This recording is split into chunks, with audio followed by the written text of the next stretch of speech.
शांति। आज के वरदान बाप दादा के वरदान अपने बच्चों के प्रति। डेट 9 नवंबर 2023। वरदान है, वायदों की स्मृति द्वारा फायदा उठाने वाले सदा बाप की ब्लेसिंग के पात्र भव। वायदों की स्मृति द्वारा फायदा उठाने वाले सदा बाप की ब्लेसिंग के पात्र भव। बाबा बच्चों को कब ब्लेसिंग देते हैं? अलग अलग समय पर बाबा ब्लेसिंग देते हैं, लेकिन आज बाबा ने और एक कारण बताया। बच्चों को ठीक होने के लिए बाबा बहुत कुछ नियम श्रीमत कहते हैं। उसके अनुसार बच्चे भी बाबा के आगे वायदा करते हैं कि बाबा हम सदा पवित्र रहेंगे, भोजन का परहेज रखेंगे, हर रोज अमृत वेले उठेंगे, हर रोज मुरली सुनेंगे, एक दिन भी मिस नहीं करेंगे, एक दिन हर रोज रेगुलर 1 घंटा योग करेंगे। ऐसे वैरायटी वायदा बाबा के साथ करते हैं। कभी कभी ये वायदा भी करते हैं कि हम झूठ नहीं बोलते। तो भगवान के साथ आपने क्या वायदा किया है वो आप जानते हैं। स्पेशली जब बाबा अव्यक्त मुरली सुनाते हैं, उस समय वायदा के कारण हम बाबा के आगे हाथ भी उठाते हैं, बाबा को गारंटी देते हैं, हाँ बाबा हम उसको फॉलो करेंगे। और स्पेशली जब शिवरात्रि और रक्षाबंधन के समय आता है, तो माउंट आबू से भी लेटर आता है कि क्या क्या वायदा करनी है। तो संगठन में सेवा केंद्र पर वो भी वायदा हम करते हैं, लेकिन वायदा किया उसको फॉलो नहीं किया, धारणा न की, तो बाबा का ब्लेसिंग नहीं मिलेगा। जो हम वायदा करते हैं ना नॉर्मली, जब उसका विरुद्ध हम चलते हैं, जो किया हुआ वायदा याद आता है। हमने ये वायदा बाबा से किया था कि हम फिल्म नहीं देखेंगे, जो भी आपने किया था वो जानते होंगे। और कभी कभी अपने जिंदगी में हम ये भी देखते हैं, जब कठिनाई आते हैं, समस्याएं आते हैं, हमको मालूम रहता है कि हम ये नियम श्रीमत फॉलो नहीं कर रहे हैं। तब बाबा को कहते हैं, नहीं नहीं बाबा एक बार इसको ठीक करके दे दो ना, तो नेक्स्ट टाइम पक्का उस वायदे को निभाएंगे। इसी अपने ईश्वरी जिंदगी में बहुत बार आपने अलग अलग कारण से वायदा किया होगा। ये खुद से किया होगा, कभी कभी बाबा ने कहा तब आपने किया होगा। लेकिन उस वायदे का फायदा जब होगा, तब होगा जब उसको आप सीरियसली फॉलो करेंगे और कार्य में लेकर आएंगे। और आप उसको कार्य में लेकर नहीं आएंगे, तो बाबा का ब्लेसिंग, एक्स्ट्रा सपोर्ट आपको नहीं मिलता है। इसलिए चेक करो आपने क्या वायदा किया था और वर्तमान समय में आप क्या कर रहे हो, स्पेशली जब वो वायदा आपके सामने आता है। उसको फॉलो करने में धड़ है या अभी भी अलबेलापन है? जितना उसमें आप पक्का रहते हो, उतना बाबा का सहयोग रहेगा। साथ में जितना आप आगे बढ़ते जाते हो ना, उतना हाई लेवल का भी टेस्टिंग पेपर आता है। आप जानते हो लौकिक में भी बड़े बड़े जो post, IAS IPS chartered accountancy, ऐसे हायर पोस्ट में जाना है, तो टेस्टिंग पेपर भी वैसे ही पावरफुल आता है। इसलिए कोई कोई क्या समझते हैं ना, हम ज्यादा वायदा करने से ये सभी कठिनाई फेस करना पड़ेगा ना, इसलिए वायदा ही नहीं करेंगे। इसलिए वो बेनिफिट भी आपको नहीं मिलता है। जो भी वायदे मन से, बोल से अथवा लिख कर करते हो, उन्हें स्मृति में रखो तो वायदे का पूरा फायदा उठा सकते हो।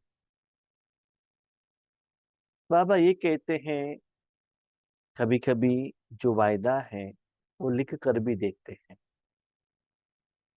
बाबा के सामने चिट्ठी लिखते हैं। हम जब माउंट आबू में भट्टी में जाते थे ना, उस समय में भी वायदा लिखवाते थे निमित्त टीचर्स बहने।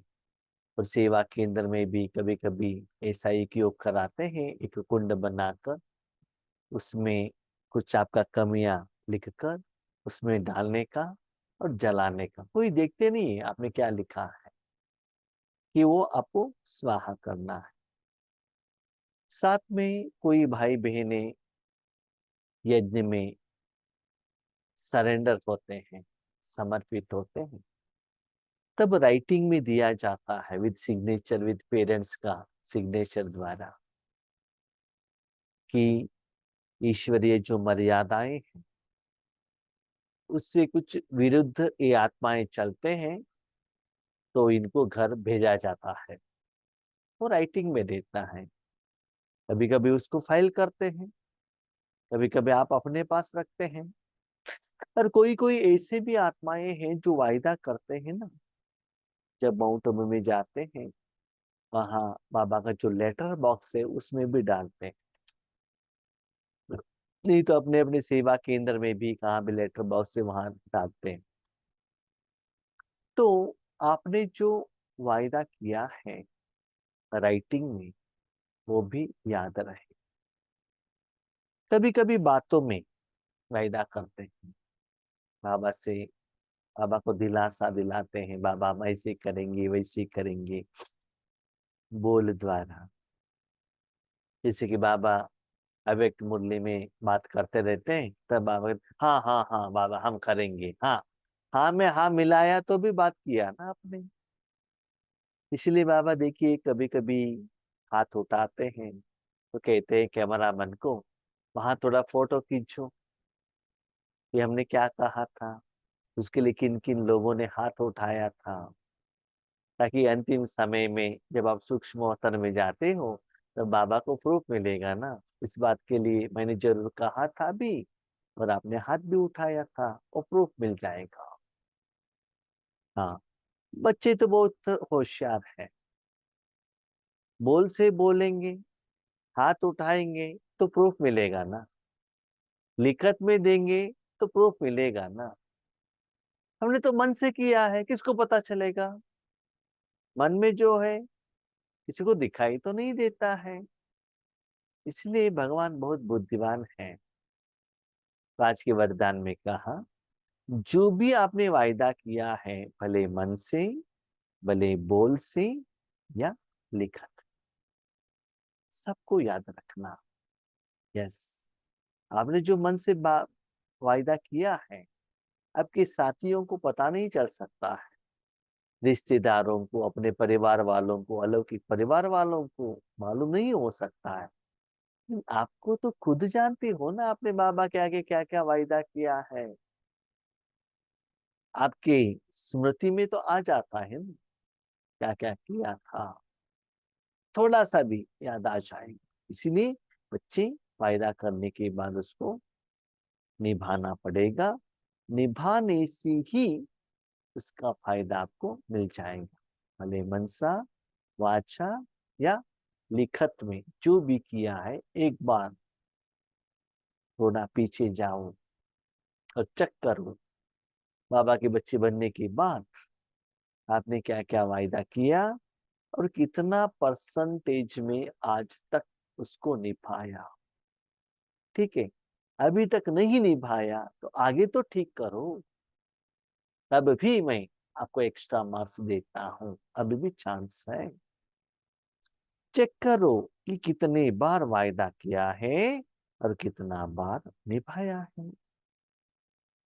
एक ही सब्जेक्ट में, एक ही कमियों में कितना बार किया, बार बार वायदा करना, उसको तोड़ना, और वायदा करना और तोड़ना। तो मम्मा भी कहती थी, एक बार जो आपने वायदा किया वो अंतिम समय तक आपको फॉलो करना पड़ेगा, उसको ही कहते तीव्र पुरुषार्थ। एक बार मम्मा कुछ काम करके आई थी, तो इतना रो रही थी कि उनका तकिया फुल वेट हो गया था पानी से। बाबा ने देखा, बाबा ने आकर कहा, बच्चे ऐसे रोना नहीं है, आंखों में आंसू नहीं आना चाहिए। तो जब उस समय तो बाबा साकार में थे ना, ब्रह्मा बाबा और शिव बाबा, तो उनके हाथ में हाथ रखते हुए मम्मा ने वायदा किया था, नहीं बाबा, आगे मेरे आंखों से आंसू नहीं आता है, वायदा किया था। उस सभी दादियों ने देखा था। उसके बाद कभी भी मम्मा को दुख के कारण, क्योंकि उनको कैंसर भी था, दर्द था, कभी कभी खुशी के कारण आंसू भी आते थे, लेकिन आ, मम्मा का वो जो वायदा इतना पावरफुल था, आंख गीला हो जाता था लेकिन वो एक ड्रॉप भी नीचे नहीं गिरता। तो इतना अपने वायदे से वो पक्का थी। लेकिन हमारा हालत ऐसा होता है कि हमने क्या वायदा किया हमको याद ही नहीं रहता, उतना सीरियस हम नहीं रहते हैं। जब हम अपने कर्मों में, साधना में सीरियसनेस नहीं है, तो बाबा का सहयोग हमको कैसे मिलेगा, है ना। तो चेक करो एक बार, अपने जिंदगी का फ्लैशबैक में जाओ, क्या क्या वायदा किया, क्या क्या निभाया और क्या नहीं निभाया। वायदा और फायदा, इन दोनों का बैलेंस रहे तो वरदाता बाप द्वारा ब्लेसिंग मिलती रहेगी। क्या होता है ना ईश्वरी जिंदगी में, एक बार वायदा किया, निभाया, बाबा नेक्स्ट टारगेट देता है, उसको निभाया, नेक्स्ट टारगेट देता है। तो ऐसे वायदा फायदा, वायदा फायदा ऐसे मिलता ही रहता है। लेकिन ऐसे करते ही उसका जो बेनिफिट है ना, आपको अंतिम समय में मिल जाएगा, इकट्ठा हो जाएगा। जैसे संकल्प श्रेष्ठ करते हो, ऐसे कर्म भी श्रेष्ठ हो तो सफलता मूर्त बन जाएंगे। बच्चों का संकल्प देखकर बाबा भी बहुत खुश होते हैं। रात सोने के समय पर बच्चे कहते हैं, बाबा कल से हम जरूर अमृत वेले उठेंगे। बाबा को बहुत खुशी होती है। बाबा भी जगाता है, अलार्म भी जगाते हैं, उठते भी हैं। बाबा कहते, बाबा 5 मिनट, तो पक्का 5 बजे उठ जाते हैं और तुरंत कहते, बाबा कल से गारंटी, है ना। तो हर रोज ऐसा ही होता है। तो सेवा के प्रति हो, स्व पुरुषार्थ का प्रति हो, या अपनी कमियां निकालने का प्रति हो, हर बार बच्चे संकल्प तो श्रेष्ठ करते हैं, लेकिन उसमें दृढ़ता नहीं है। तो जितना उसको कार्य में लेकर आते हैं, कर्म में लेकर आते हैं, तो क्या होता है ना, सिर्फ आप मूर्त बन जाओ, बाकी कर्म बाबा करता है, तब आप सफलता मूर्त बन जाएंगे। इतना वायदा करते करते करते करते, एक आपने किया होगा ना वायदा, बाबा जहाँ बिठाएंगे वहां बैठेंगे, जहाँ सुलाएंगे वहां सो जाएंगे, जो खिलाएंगे वो खाएंगे, तन मन धन सब आपका है। बहुत बार आपने हाथ उठाया होगा।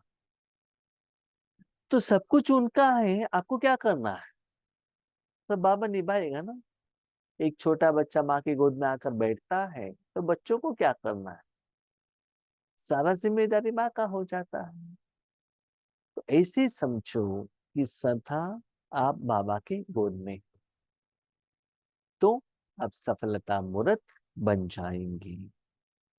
ऐसा नहीं कि कोई कोई बच्चों के मन में आता है, हम वायदा करेंगे निभाएंगे, तो बहुत मुश्किल से उस वायदे को फॉलो करना पड़ेगा ना।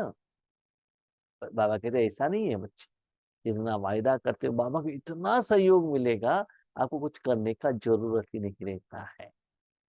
तो आज का स्लोगन, स्वयं को ऐसा दिव्य आईना बनाओ जिसमें बाप ही दिखाई दे, तब कहेंगे सच्ची सेवा। स्थूल रूप में आईने को आपने देखा होगा। जब आईने के आगे अपने शरीर को रखते हो या कोई चीज को रखते हो या शरीर के ऊपर जो भी चीज आपने पहना है, वही चीज आपको दिखाई देता है। कभी कभी आपको ये स्मृति भी नहीं रहता है कि मैं आईने द्वारा मेरे शरीर को मैं देख रहा हूं। तो उनको देखते ही समझ समझ लो आईने के आगे खड़े हैं, आपके फेस में कुछ लगा है, मट्टी लगा है, उसको क्लीन करने में, शरीर को डेकोरेशन करने में बिजी हो जाते हैं कि हम ये भी भूल जाते हैं कि हम आईने के आगे खड़े हैं। तो क्लीन आईना आपको अपना स्वरूप को दिखाता है, आपको खुद दिखाता है। तो ऐसे ही बाबा कहते बच्चे भ्रकुटी में बाप दादा को बिठाओ। बिठाने से क्या होता है ना, लोगों को बाप दादा दिखाई दे। आपको नहीं, आपको तो दिखाई देगा नो डाउट, लेकिन आपने तन मन धन सब भगवान को दे दिया। जैसे गुलजार दादी के तन में बाबा आते थे, बाबा दृष्टि देते थे, मुरली सुनाते थे, जो कुछ भी करते थे तो बाबा का ही साक्षात्कार होता था ना। तो उसमें थोड़ा सा भी दादी उनके कर्म में इंटरफियर नहीं होती थी। इसको बाबा कहते हैं सच्ची सेवा।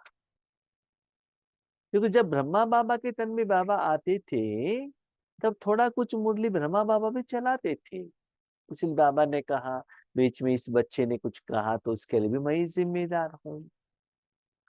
लेकिन गुलजार दादी के केस में वैसा नहीं है। दादी थोड़ा भी उसमें इंटरफियर नहीं होती थी। इसीलिए बाप दादी ने क्या किया ये भी दादी को मालूम नहीं पड़ता था। तो बाबा ने क्या मुरली चलाई, क्या किया, नेक्स्ट डे रिकॉर्डेड क्लास दादी को देखना पड़ता था। तो सच्ची सेवा क्या है? संपूर्ण समर्पण, सर्वंश समर्पण। ऐसे नहीं मुख से बाबा बाबा कहो संपूर्ण हमने समर्पण कर लिया, ऐसा नहीं है। तो लोगों को बाबा का प्रत्यक्षता होना चाहिए। उससे पहले आपके तन मन में बाबा का जो वाइब्रेशन से हर पार्टिकल ऐसे चार्जड रहना चाहिए। जैसे समझ लीजिए आपको बुखार आया है तो क्या होता है, सिर से पांवों के अंगुली तक ऐसा लगता है ना, कोल्ड फीवर है तो कोल्ड बॉडी से जा रहा है, बॉडी हिलता है, ऐसे ऐसे लगता है आपके बॉडी से कोल्डनेस वो बाहर जा रहा है, ठंडी, तो एहसास होता है ना फुल बॉडी में। हम भी जब योग करते हैं हमको लगता है बॉडी ऐसे ही वाइब्रेट हो रहा है, वाइब्रेशन बाहर जा रहा है, लाइट हो रहा है। जैसे कि आप इंजेक्शन लेते हो तो तुरंत कैसे पसीना निकलता है ना फुल बॉडी में, इसी पावरफुल योग में जब रहते हैं ना ऐसे लगता है। इसलिए बाबा कहते दिव्य आईना बनो। इससे बाबा अपना काम जिनको जो देना चाहिए, जैसा चाहिए वैसे साक्षात्कार बाबा करा सकता है। किसी को शक्ति देना है, किसी को किरणें देना है, किसी को स्वप्न में कुछ हेल्प करना है, वो सभी बाबा कराएगा। जैसे कि आईने का आगे जो भी चीज एज इट इज दिखाई देता है ना, तो ऐसे संवंश त्यागी बन जाओ, बाबा को वहां बिठाओ, और आत्मा और मन का थोड़ा सा भी शक्ति भी उस समय आप अपने लिए यूज नहीं करना चाहिए। 100% समर्पित, इनको कहते हैं सच्ची सेवा। क्योंकि वो स्टेज ऐसा रहता है कि उस समय बाबा ने क्या काम किया, क्या सेवा किया, ये भी आपको पता नहीं रहता है। तो क्या किया पता ही नहीं है तो कर्मों का फल का एक्सपेक्टेशन आप कैसे कर सकते हो? तो ये है सच्ची सेवा। ठीक है, अच्छा, ओम शांति।